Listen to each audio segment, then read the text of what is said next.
उदाहरण ये है कि मान लो एक बांध है, बांध। अब बांध अगर टूट जाए, टूट क्यों जाएगा साहब? एक तो पानी का तीव्र प्रवाह आ गया तो बांध टूट जाएगा। मान लो टूट गया तो क्या होगा? त्राही त्राही मच जाएगी, अर्थात सब नष्ट हो जाएगा। उसी प्रकार एक बांध है, न राग न द्वेष वाला, अर्थात संयम धारण करता हुआ बांध है। ये बांध उद्ध्वस्त कब होगा? जब मोह रूपी तीव्र प्रवाह आ जाएगा। और देखो ना, जैसे ही मोह रूपी तीव्र प्रवाह आ जाता है तो जीव को या तो राग होता है या तो द्वेष होता है। क्यों होता है? क्योंकि उसको वस्तु या तो इष्ट लगी है या तो अनिष्ट लगी है, और बस इसको हो गया है, इसका बांध टूट गया है। समझ में आ रहा है? कौन जीव है कौन जीव है ये मत पूछो। जो इष्ट अनिष्ट कल्पना करता पाया जा रहा है उसका बांध टूट गया है, संयम रूपी बांध टूट गया है। एक प्रश्न है आप सबसे। प्रश्न ये है कि कुंद स्वामी एक जगह पर लिखते हैं उत्तम अट्ठम आदा। क्या कहा? उत्तम अट्ठम आदा। मैंने कदाचित इसका भी जिक्र किया था, लेकिन आज फिर से मैं इस पॉइंट को उठा रहा हूं और इसका अर्थ भी करूंगा। उत्तम अट्ठम आदा कहकर क्या कह रहे हैं? क्या कह रहे हैं? कि आत्मा ही सर्वोत्कृष्ट पदार्थ है, और उसमें भी कौन सा आत्मा? मेरा आत्मा सर्वोत्कृष्ट पदार्थ है। मतलब बाकी के आत्मा और बाकी के द्रव्य उनको हमको मत पूछो, हमारा आत्मा तो सर्वोत्कृष्ट है। अब ये स्टेटमेंट सुनकर हमको क्या दिखाई देगा? हमको क्या लगेगा? अरे, अर्थात एक को इष्ट कहा, इसका मतलब बाकी सब अनिष्ट हो गए ना। अब जब इष्ट अनिष्ट कल्पना हो गई तो क्या हो गया? राग द्वेष हो गया। जब राग द्वेष हो गया तो मोह खड़ा है, अर्थात बंध का कारण बन गया। ये समझ रहे क्या आप लोग? मैं इतनी बात क्यों सुना रहा हूं आपको? एक मिनट।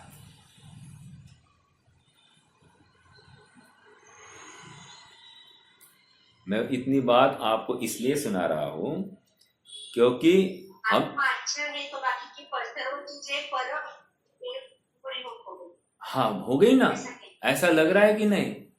तो राग द्वेष हो गया, और जिनवाणी तो राग द्वेष का अभाव करने के लिए, और आचार्य देव के वचन उत्तम अट्ठम आदा कहकर क्या कहना चाह रहे हैं? उत्तम का अर्थ क्या है मुझे पहले आपको पूछना है, फिर मैं आपको बताऊंगा, क्योंकि मैं जानता हूं कि आप शायद गलत ही कहोगे। उत्तम का अर्थ क्या?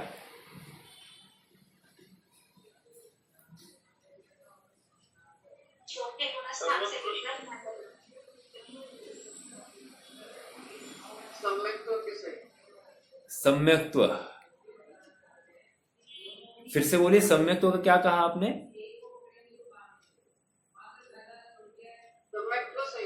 सम्यक्त्व सही। और फिर उसके अलावा फिर आत्मा क्या है?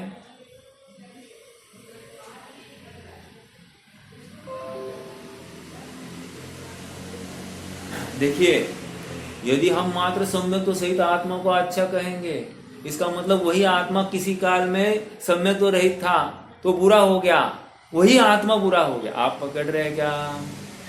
फिर से नीता भाभी ने वही कहा, चौथे गुणस्थान से आगे अच्छा। उसके अलावा कुछ भी उत्कृष्ट नहीं, ऐसे ले सकते। हाँ तो वही तो है ना, फिर प्रश्न खड़ा हो रहा है ना, राग द्वेष खड़ा हुआ ना। एक मेरा आत्मा अच्छा, आपला तो बाब्या, दुसऱ्याचं ते कार्ट। अर्थात अपनी अपनी चीज अच्छी और दूसरे की बुरी हो गई। हाँ रोहित भैया बोलिए।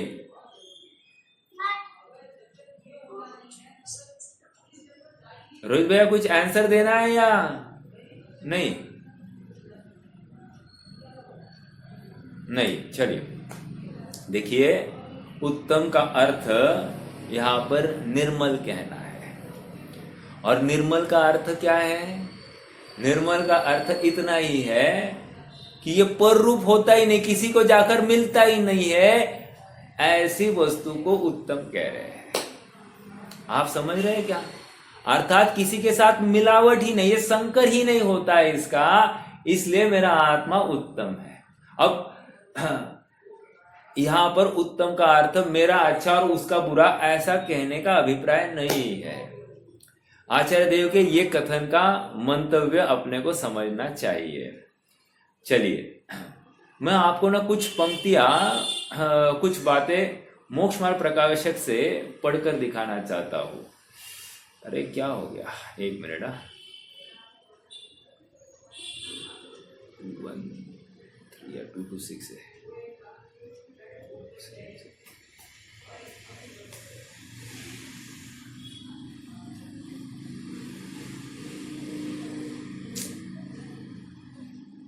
नहीं,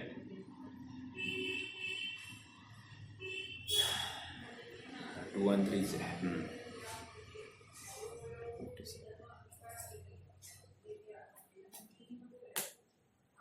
हाँ, देखो पेज नंबर 213 पर हूं मैं।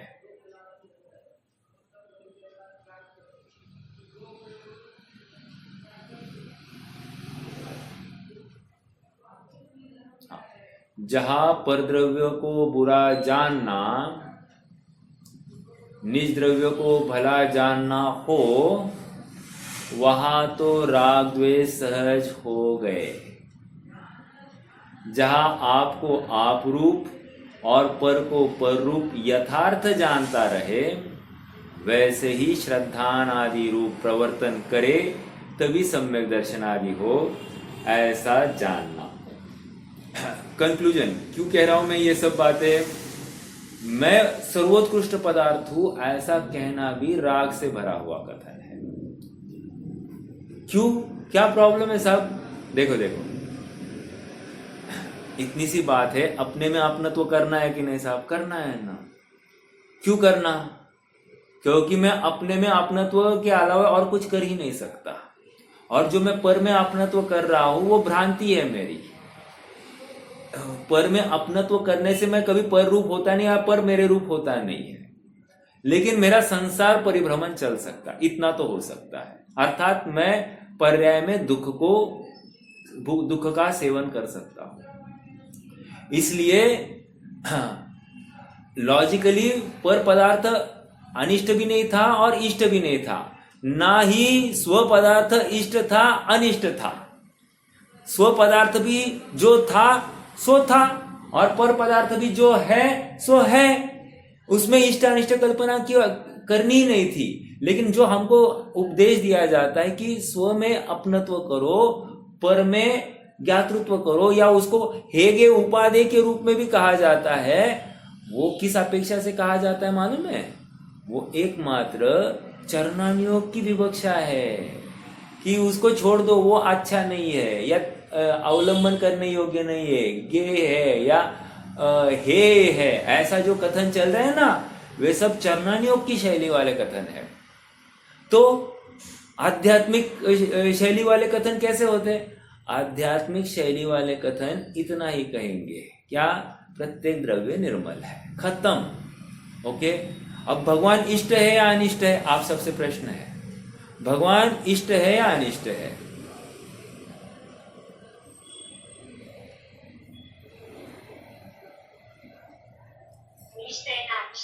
खत्म। समझ में आ रहा है क्या? अपेक्षा आध्यात्मिक लगाना, चरणानुयोग में बोलेंगे हाँ सच्चे देव शास्त्र गुरु का ही श्रद्धांश और सम्यक दर्शन, ये बोल दिया, ये चरणानुयोग की शैली। और आध्यात्मिक शैली में वे आदर्श रूप है, बस खत्म। आदर्श मतलब क्या? अपने को कहाँ पहुंचना है, वो अपना मुकाम कहाँ तक का है, मैं किस दिशा में चलना है, बस वो एक मार्गदर्शन है, उनको देखना। अगला प्रश्न है आप सबसे, मैं जब भगवान का यार मैं देव दर्शन करने जाता हूँ, भगवान को नमस्कार करने जाता हूँ, उस समय में मैं स्वयं को क्या देख रहा हूँ? प्रश्न है आप सबसे।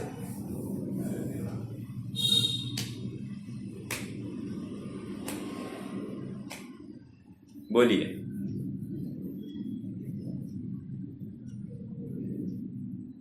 कोई कहेगा साहब हम जाते ही नहीं।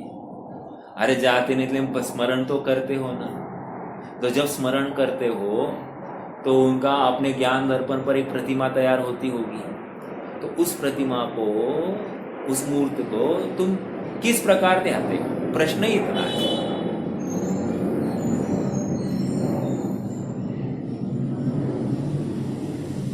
बोलिए। नहीं, स्वयं को कैसे ध्याते हैं? चलो, मतलब मैं एक ऑप्शन दे दूं, राइट? वैसा ध्याना चाहिए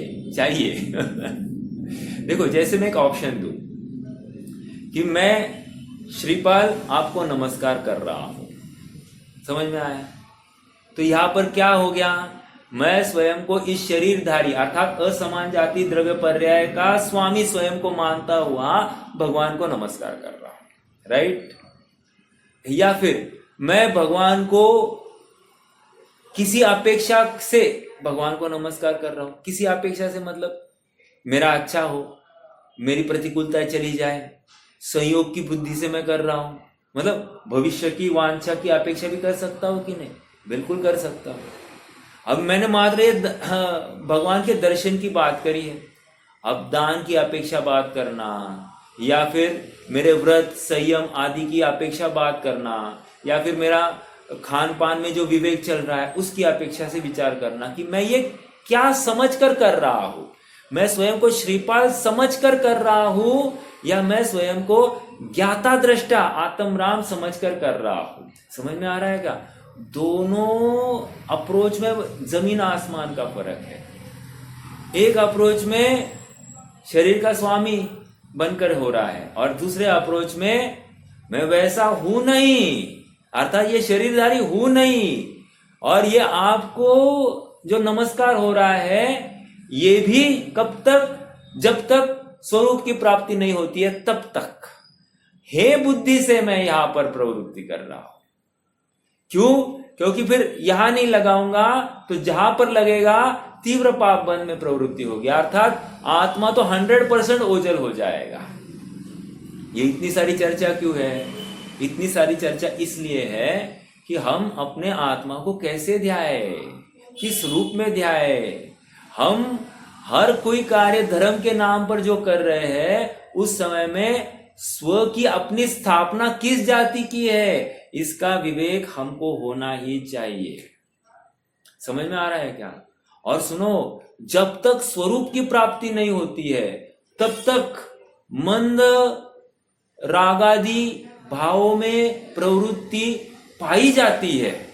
कल कौन पूछ रहा था? हितेश भैया पूछ रहे थे या शायद रोहित भैया पूछ रहे थे? कोई तो पूछ रहा था कि करे या नहीं करे। हितेश भैया पूछ रहे थे हम करें कि नहीं करें। करेंगे कब तक? जब तक स्वरूप की प्राप्ति नहीं होती है तब तक। और जैसे ही स्वरूप की प्राप्ति हो गई, अब क्या काम उनका? जैसे हमको किनारा मिल गया, अब नौका में कौन बैठा रहेगा? समझ में आ रहा है क्या? मैं स्वस्थ हो गया, अब कौन सयाना होगा कि वो दवाई लेते बैठेगा? नहीं, अभी भी लेनी चाहिए, अभी भी लेनी चाहिए। अरे पागल है क्या? समझ में आ रहा है क्या? तो ये बात है, विचार करना। कब तक लेना ये प्रश्न ही नहीं, जब तक तुम स्वयं स्वस्थ होते नहीं हो तब तक। ठीक है? हाँ भैया, प्रश्न है क्या हितेश भैया?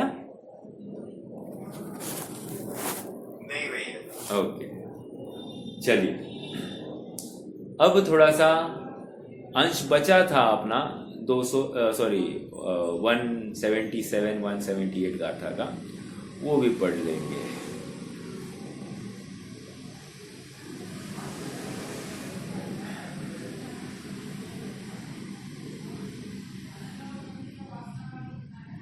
मैं और एक बिंदु पकड़ के चला था, मुझे पढ़ना है करके, लेकिन अब मुझे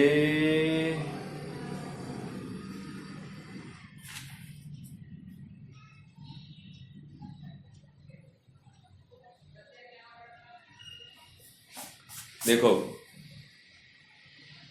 और एक स्टेटमेंट बहुत अच्छी चलती है। अब मुझे ये मोक्ष मार्ग प्रकाशक का जो बिंदु मुझे कहना था, रोहित भैया का प्रश्न था, उसको लेकर था, बट अभी मुझे याद नहीं है। पेज नंबर 213 के आसपास ही होना चाहिए, बट अभी वो ढूंढने में टाइम जाएगा। एक स्टेटमेंट चलता है, क्या? मरे से पहले जो मरे ताको मिले निजवास। क्या कहा? फिर से, मरे से पहले जो मरे ताको मिले निजवास। मेरा प्रश्न है आप सबसे, पहले मरे का अर्थ क्या है और दूसरे मरे का अर्थ क्या है?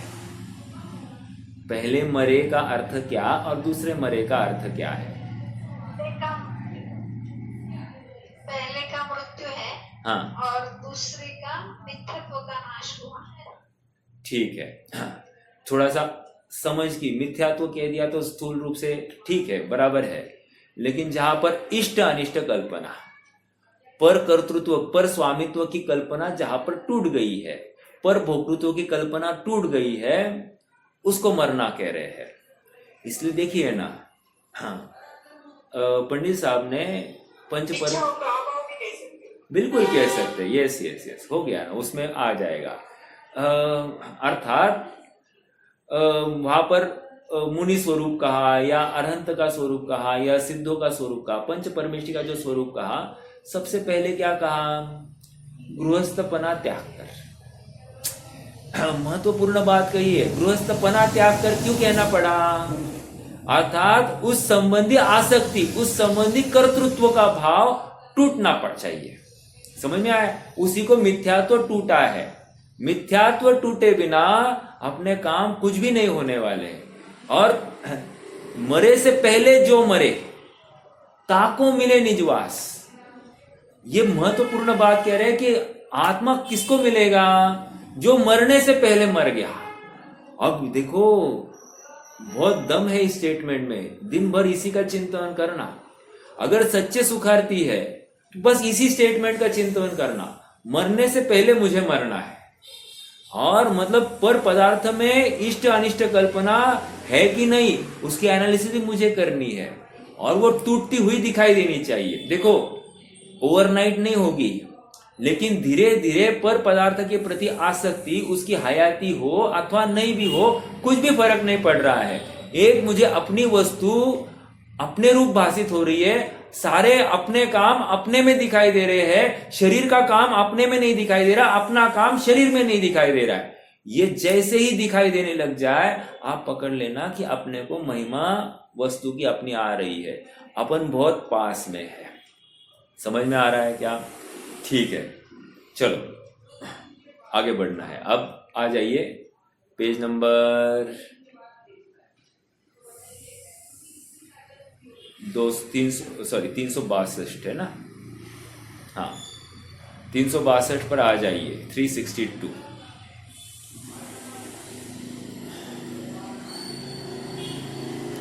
कल स्वगेय और परगेय की चर्चा आई थी। स्वगेय में क्या क्या लिया?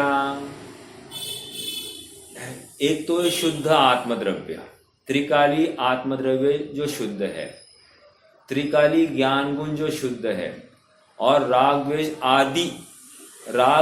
आदि भावबंध अशुद्ध है। ये तीनों स्वगेय है।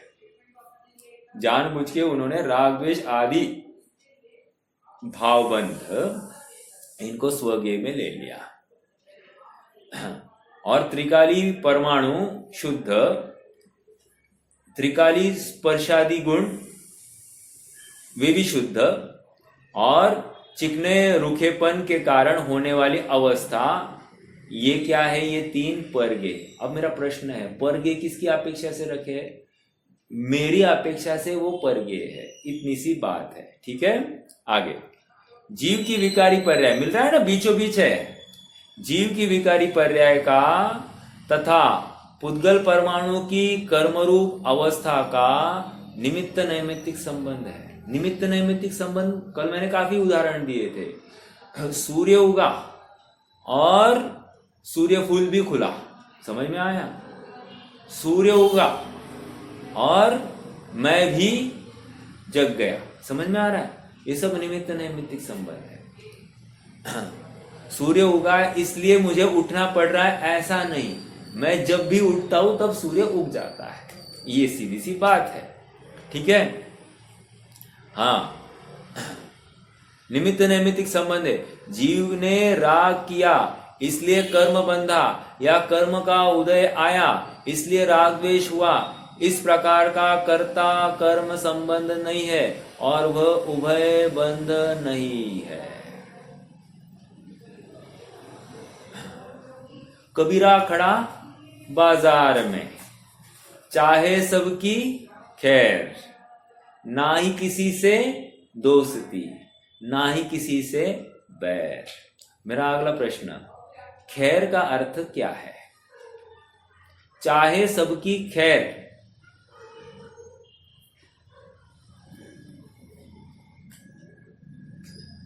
दो अर्थ ले सकते हैं। एक अर्थ, हाँ बोलिए। हाँ, एक अर्थ तो भला है, वो भला कैसा होता है? पर्यायगत भला है, राइट। और चाहे सबकी खैर मतलब प्रत्येक द्रव्य स्वरूप ही रहने वाला है, ऐसा वो बिल्कुल स्वीकार कर रहा है, इसको भी चाह कहते हैं। ठीक है, एक बात ये हो गई। एक उदाहरण देता हूं, फिर अपन और आगे बढ़ेंगे। मैं ये उदाहरण 2-3 दिन से कैरी कर रहा हूं, लेकिन मैं दे नहीं पा रहा हूं। आज भी अचानक एकदम याद आ गया, तो मैं बोलूं चलो दे दूं, क्योंकि प्रकरण सापेक्ष है। देखो, एक लड़का है, लड़का और पिता दोनों साथ में रहते हैं। एक दिन पिता लड़के को कहते, बेटा अपने गांव में एक विद्वान आए हैं, गुरु आए हैं, एक काम करो, तुम उनकी सेवा करने जाओ, दिन भर उनके साथ में रहना और उनको जो कुछ चाहिए उनको उन कार्यों में तुम करते रहना, मतलब उनको मदद करते रहना, उनका हर छोटी बड़ी बात का ध्यान रखना। ठीक है? पिता ने यह कहकर छोड़ दिया बच्चे को। हफ्ता हो गया। हफ्ते के बाद में पिता और बेटे का वार्तालाप हो गया। पिता ने कहा कि क्यों बेटा बहुत नाराज दिख रहे हो, क्या बात है? तो बेटा कह रहा है कि बाबूजी, आपने जो मुझे कहा था कि आप विद्वान का ख्याल रखना, उनकी सेवा करना, मैं जाता तो हूँ उनके पास में, और लेकिन होता ऐसा है कि जब भी उनसे कुछ कहता हूँ कि मैं ये करता हूँ तो मुझे मना कर देते हैं। हाँ, जब मैं कहता हूँ कि मैं आपको कुछ मदद करूँ तो मना कर देते हैं, उल्टा मुझे ही कुछ खिला पिला देते हैं, तो मैं उनकी सेवा नहीं कर पा रहा हूँ, तो मेरा कोई लाभ भी, मतलब कुछ लाभ भी होता हुआ दिखाई नहीं दे रहा है, ना मेरी उपस्थिति से उनको कुछ लाभ हो रहा है, इसलिए अब कुछ फायदा नहीं, मैं अब नहीं जाऊंगा उनके पास में। इतने सी एक घटना है। मेरा प्रश्न आप सबसे ये है कि पिता ने बेटे को विद्वान के पास या गुरु के पास क्यों भेजा है?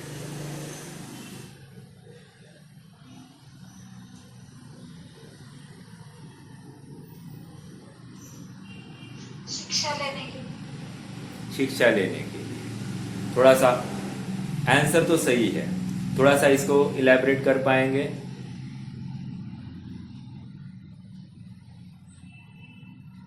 मतलब कैसे? हाँ, मुझे तो ये समझना है, शिक्षा मतलब क्या?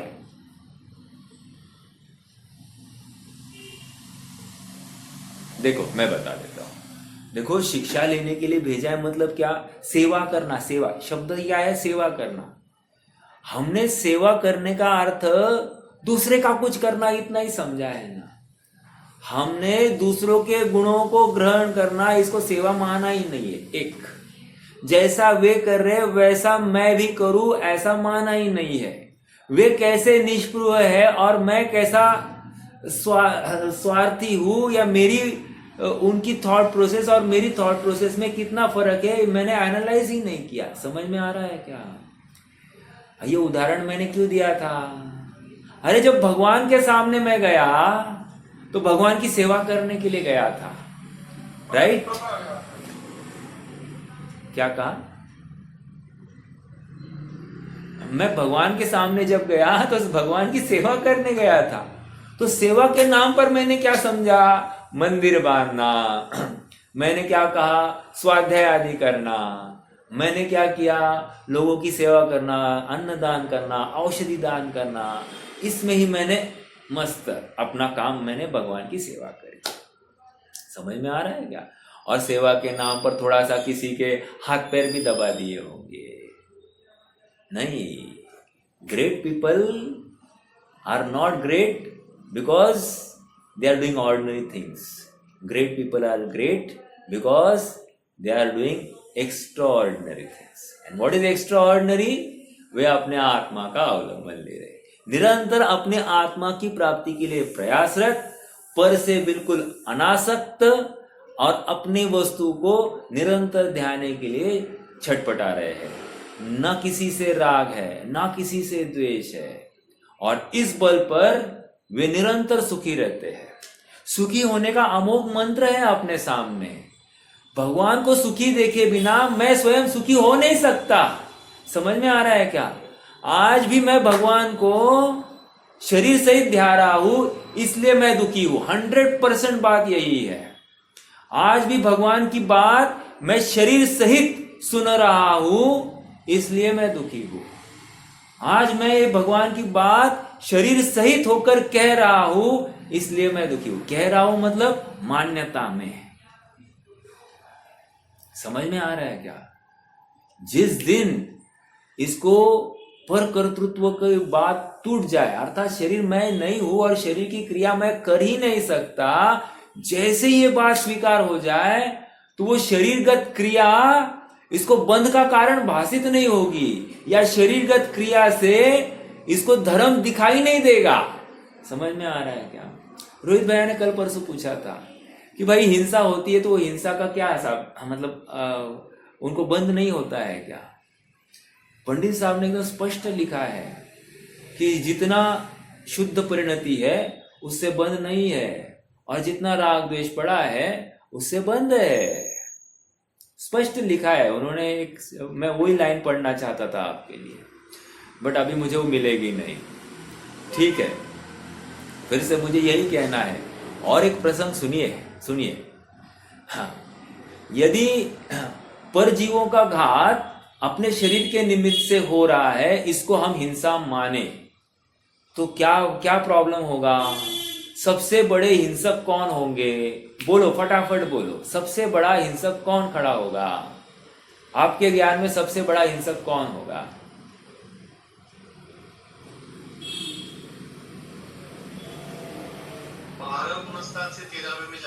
राइट, सबसे बड़ा. हाँ, कटघरे में हमने किसको खड़ा किया है? अनंत भगवान. क्यों? क्या हिंसा हो गई? अरे 12वें तक उस शरीर के आधार से अनंत बादर निगोदिया, नॉट 1 2, अनंत बादर निगोदिया जीव है. अनंत. एंड अनंत इज अनंत. वो आप अक्षय आनंद भी ले लो, कोई प्रॉब्लम नहीं. कह रहे ये अनंत के अनंत एक क्षणार्ध में मरण को प्राप्त हो गए. मरण को प्राप्त हो गए. क्यों? साहब उनका शरीर अब परम औदारिक हो गया है, अब स्फटिक जैसा हो गया है. अब उसमें एक भी जीव रहता नहीं है. एक भी जीव मतलब बाकी, वो आत्मा तो रह रहा है, बाकी अन्य कोई जीव उस शरीर के आधार से नहीं रह रहे. अब तकलीफ ये होगी कि उनको सबसे पहले कटघरे में लेना पड़ेगा, अगर उस शरीरगत क्रिया से अपन हिंसा माने तो. इसलिए शरीर की हिंसा नास्ती. और थोड़ा सा मैं बोलूं, और थोड़ा सा बोलता हूं. देखो, जीव थोड़े से क्रिया को सुधारना चाह रहा है, लेकिन भावों का उसको बिल्कुल खबर नहीं है. जबकि क्रिया से कुछ भी हो नहीं रहा है, सारा खेल भावों से हो रहा है. मान लो मेरा आज उपवास है, राइट। उपवास मतलब क्या? आजकल थोड़ा सा शास्त्र की बातें सुनकर अभी जीव क्या कहने लग गया है, मेरा लंघन है लंघन। ये बोलने लग गया है। लेकिन देखो ना, भले ही लंघन कह रहा है, अभिप्राय में अभी भी मैं उपवासी ही हूं। समझना इस बात को, मैं उपवास ही कर रहा हूं, या अभिप्राय में बैठा है, बोल रहा है तोता रट क्या मेरा लंघन है। ठीक है, तुझे जो समझना है समझ। लेकिन देखो अभी हिंसा कैसे हो रही है, समझाना है मुझे। हिंसा ऐसी हो रही है, अभी इसको प्यास लगी है, गर्मी के दिन है, प्यास लगी है तीव्र, जेठ का महीना है, और अभी इसको लग रहा है कब सुबह होती है और कब मैं पानी पी लूं, कब सुबह होती है और कब पानी पी लूं, या ऐसा भाव हो गया है।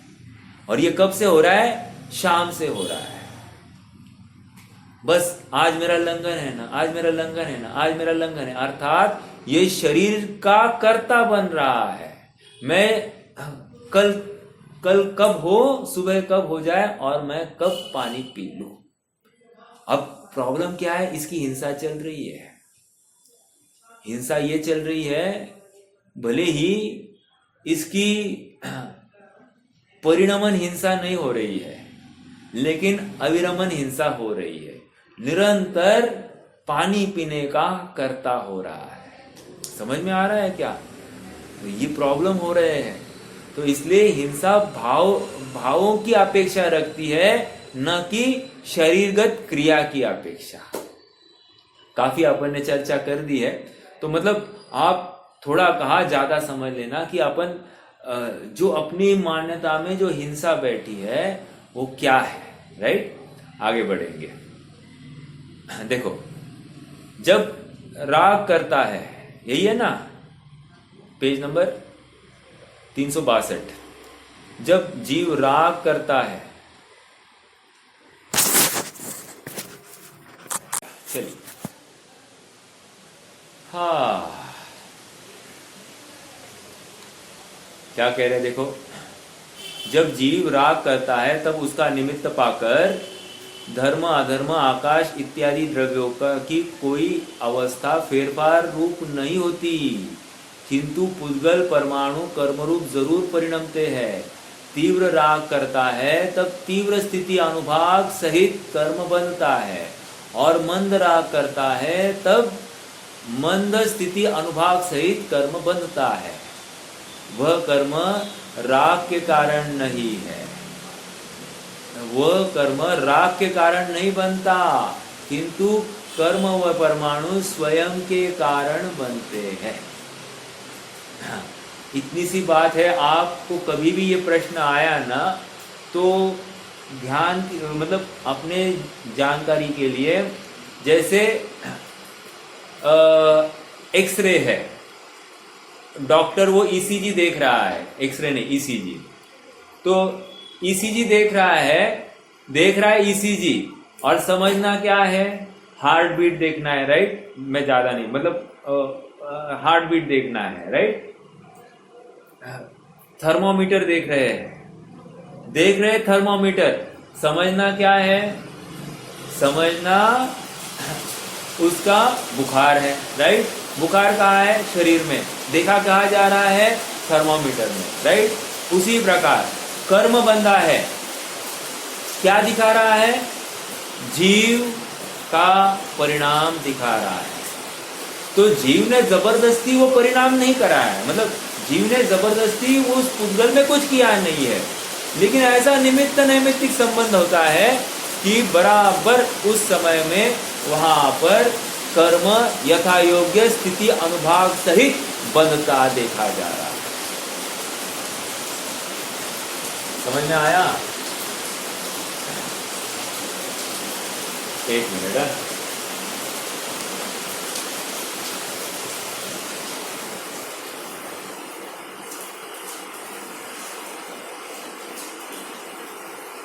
हाँ,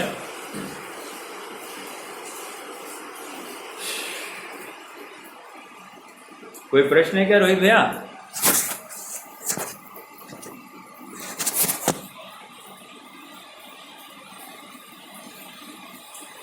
नहीं, चलिए राग द्वेष के 363 राग द्वेष के प्रमाण में जीव के साथ एक क्षेत्र अवगाह कर्म रहते हैं। दूसरे धर्मादिक द्रव्यों में ऐसा निमित्त नैमित्तिक संबंध नहीं है। इसलिए अंडरलाइन द वर्ड, इसलिए विशिष्टतर परस्पर अवगाह कहा गया है। विशिष्टतर परस्पर अवगाह कहा गया है। देखो, वैसे जहां पर जीव है वहां पर धर्म अधर्म आकाश काल है कि नहीं है? बिल्कुल है। तो सब एक क्षेत्र में रह रहे हैं कि नहीं? रह रहे हैं, बिल्कुल सही। लेकिन यहाँ पर वो एक क्षेत्र अवगाह नहीं कहना चाह रहे। यहाँ पर विशिष्टतर परस्पर अवगाह कह रहे हैं। परस्पर अवगाह कहकर क्या कहना चाह रहे मालूम है क्या? जहां जीव जाएगा वहां वे कर्म साथ साथ जाएंगे, या जहां पर कर्म रहेगा वहां पर जीव भी पाया जाएगा, ये कह रहे हैं। समझ में आ रहा है? हाँ, जीव के साथ कर्म स्कंद का परस्पर अवगाह रूप रहना ही उभय बंध कहलाता है। परस्पर अवगाह ही उभय बंध है। पहला पॉइंट क्या था? पुद्गल स्वयमेव बंधा। दूसरा पॉइंट क्या था? जीव स्वयमेव राग द्वेष कर रहा है। और तीसरा पॉइंट क्या है? कि परस्पर एक क्षेत्र अवगाह पाया जा रहा है। अब ये तीन बातें हैं, ठीक है। परस्पर एक क्षेत्र अवगाह का अर्थ इतना ही है कि बस एक साथ पाए जा रहे हैं, एक साथ पाए जा रहे हैं, इतना ही कहना है। इसका मतलब ऐसा नहीं समझना कि जीव ने कर्मों को कुछ किया, या ऐसा नहीं समझना कर्मों की वजह से जीव को बनना पड़ा है, नहीं। समझ में आया? बट ऐसा योग है कि बरोबर वे परस्पर अवगाह करते पाए जा रहे, विशिष्टतर परस्पर अवगाह पाया जा रहा। भावबंध, द्रव्यबंध और उभयबंध तीनों पर्याय है।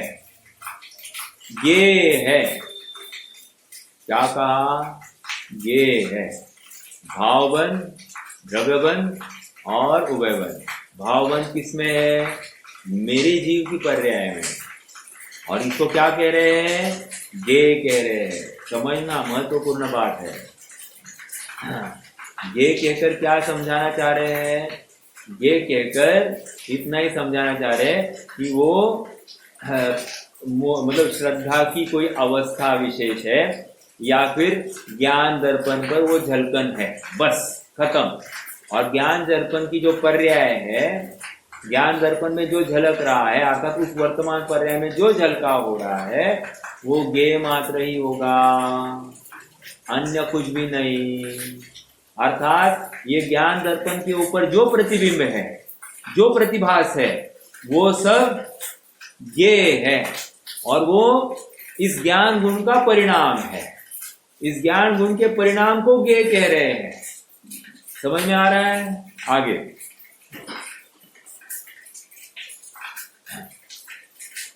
भावबंध, द्रव्यबंध और उभयबंध तीनों पर्याय है, ज्ञेय है। इनका स्वरूप जानकर निज आत्मा इन तीनों बंधों से रहित है, ऐसा श्रद्धा ज्ञान करना ही धर्म है। क्या कह रहे फिर से?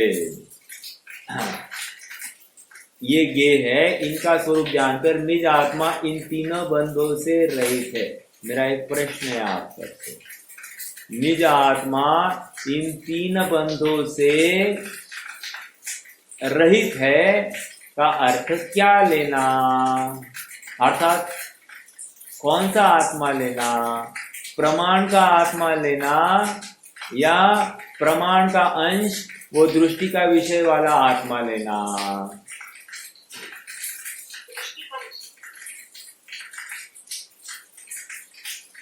हाँ, दृष्टि का विषयभूत आत्मा, ये इन सब से रहित है।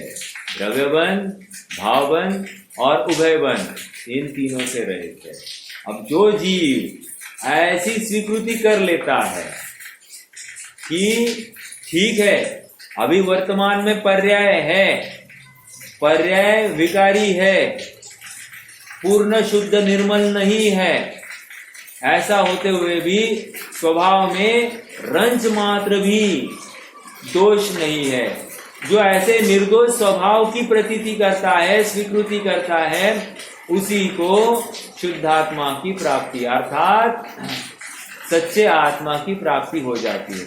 और याद रखना, पर्याय का भान रखने वाले को ही ऐसे शुद्धात्मा की प्राप्ति होती है।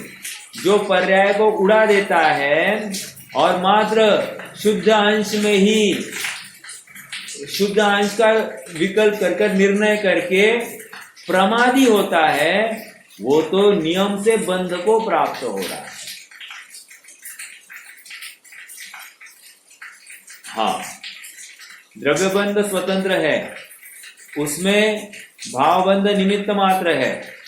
जब आत्मा के प्रदेशों में कंपन होता है, तब कर्म पुद्गलों का समूह स्वयं की योग्यता के कारण आत्मा के क्षेत्र में रहता है।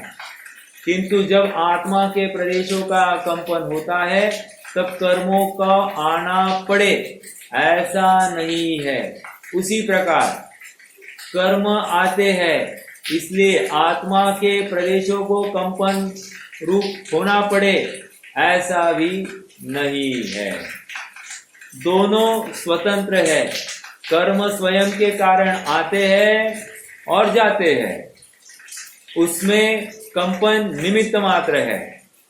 कंपन योग गुण की विकारी पर्याय है।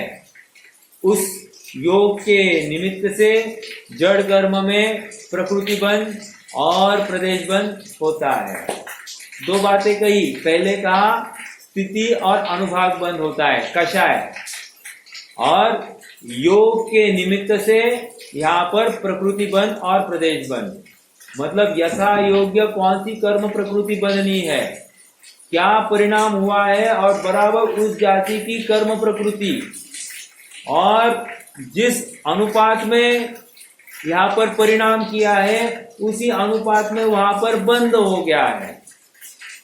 और यथा योग्य ज्ञानावरण, दर्शनावरण, मोह, अंतराय, आयु, नाम, गोत्र सब लगा लेना, वेदनीय सबका यथा योग्य बंद हो गया। कुछ भी जीव ने नहीं किया, इतनी स्वयं चलित सुव्यवस्थित व्यवस्था है। कषाय के निमित्त से कर्म में स्थिति बंध तथा अनुभाग बंध पड़ता है।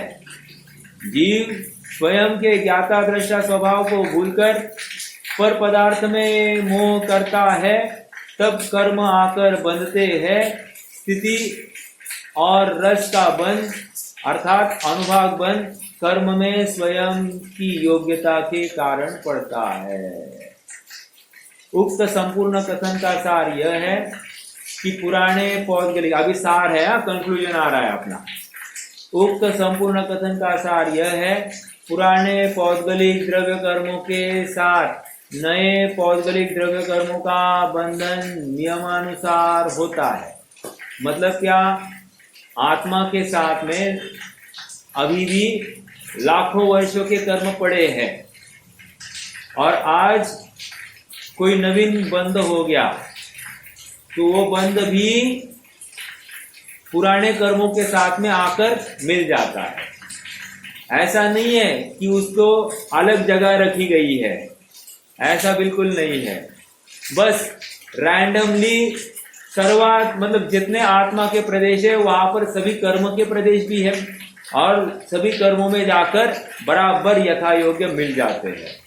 हाँ, लॉजिकली ऐसे कोई ईयर वाइज, डेट वाइज कोई कर्म वहां पर पड़ा नहीं है कि भाई आज के तारीख में इतने कर्म को इस काल में ऐसे ऐसे उदय में आना है, ऐसा कुछ भी नहीं है। सब हैपेजार्ड वे में एक पिंड रूप वहां पर पड़े हैं पूरे शरीर में। समझ में आ रहा है? जिनागम में स्कंद, हाँ बोलिए। उधर हाँ, उदय के काल में बराबर वे स्व समय में आएंगे, स्व समय में आएंगे उदय में, और यथा योग्य बंध भी होगा जीव के परिणामों को निमित्त पाकर। लेकिन जब बंधते हैं पुराने के साथ में, अभी ये बुढ़ा है मतलब पुराना कर्म है और ये नवा कर्म है, तो ऐसा नया पुराने का बंध वहां पर भेद नहीं है, सभी कर्म रूप है, बस इतनी सी बात है। लेकिन बराबर कौन से कर्म का किस काल में उदय आना है, वो बराबर अपनी व्यवस्थित स्वकाल की योग्यता से वो बराबर उदय में आ जाता है। आश्चर्य की बात है, कर्मों का संचालन कौन कर रहा है, कहाँ है? जीव ने कौन से कर्मों को खींच खींच कर लाया है और कौन से कर्मों को खींच खींच कर मतलब दबा दबा कर रोका है? कुछ नहीं है, जीव ने कुछ नहीं किया है, बस वो स्वयं में अपनी योग्यता से सब उनमें काम हो रहा है।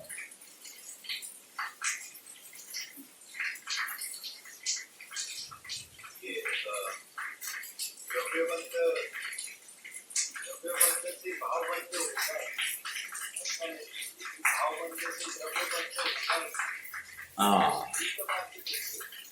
ओके, प्रश्न समझ में आया? देखो, निमित्त किसको कहते हैं पहले ये अपन नक्की करें। निमित्त अगर आप साइंस पढ़े होंगे तो उसमें कैटलिस्ट नाम का शब्द आता है। कैटलिस्ट किसको कहते हैं? उसको हिंदी में संप्रेरक कहते हैं। संप्रेरक मतलब क्या है? जो प्रत्यक्ष उस रिएक्शन में भाग नहीं लेता, लेकिन रिएक्शन तो हो जाती है। समझ में आया? जैसे हमको दही जमाना है तो दूध में मात्र एक चांदी का सिक्का डाला तो चांदी का एक आयन भी, एक मिलीग्राम भी दूध में प्रवेश नहीं कर रहा है, और दूध का एक परमाणु भी चांदी में प्रवेश नहीं कर रहा है। लेकिन देखो ना, दूध स्वयं दही रूप परिणमित हो गया है। तो यहां पर कह रहे उस चांदी ने क्या किया, विचारते हैं कि चांदी ने क्या किया। चांदी ने कुछ भी नहीं किया। चांदी तो इस दूध के दही रूप परिणमन में निमित्त मात्र है, अर्थात कुछ भी नहीं करने को निमित्त कह रहे हैं। समझ में आया? अब आपका प्रश्न, भावबंध से द्रव्यबंध हुआ है, तो भावबंध द्रव्यबंध का निमित्त है। हाँ, तो निमित्त कह ही रहे हैं ना, बट निमित्त मतलब क्या कर्ता कारण है ऐसा नहीं समझना। फिर से, निमित्त मतलब कर्ता कारण है ऐसा नहीं समझना, लेकिन वो परिचायक है कि जीव में विकार हुआ है, इतनी सी बात है। जैसे थर्मोमीटर में वर्तमान टेम्परेचर दिखाई दे रहा है, उसी प्रकार उस कर्म बंध में वर्तमान जीव का परिणाम दिखाई दे रहा है। खत्म, इतनी सी बात है। हमको इन पौद्गलिक कर्मों के माध्यम से इस अमूर्तिक जीव का परिणाम परखना है, बस ये हमारे लाभ की बात हो रही है। परिणाम और भावबंध में क्या फर्क है? हाँ, परिणाम और भावबंध वैसे देखा जाए तो एकार्थवाची है, लेकिन कहीं कहीं परिणाम को मात्र ज्ञान दर्शनात्मक कहा जाता है, कभी कभी परिणाम को श्रद्धा के कार्य को परिणाम कहा जाता है, कभी कभी परिणाम मतलब चारित्र गुण के कार्य को हम परिणाम कह रहे हैं। तो परिणाम के जैसी जरूरत पड़े वैसे अर्थ बदलते जा रहे हैं, बट इन शॉर्ट आपको समझना है, परिणाम मतलब समग्र आत्म वस्तु के अनंत गुणों की जो अवस्था हुई है एक समय की, अर्थात उनकी जो पर्याय है वो समग्र अनंत गुणों की पर्याय का समूह, उसको भी हम परिणाम कह रहे हैं। आप पकड़ रहे हैं मेरी बात को? और उससे भावबंध हो रहा है, ठीक है, राइट।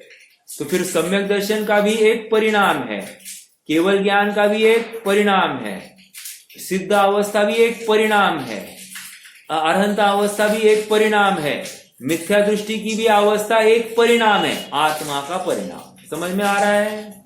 ऐसा देखो आगे।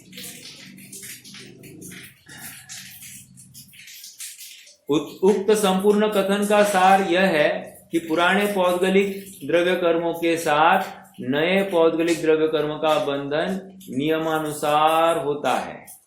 जिनागम में स्कंदरूप बंध के कुछ नियम है, ठीक है। स्निग्ध और रुक्ष में बंध होता है।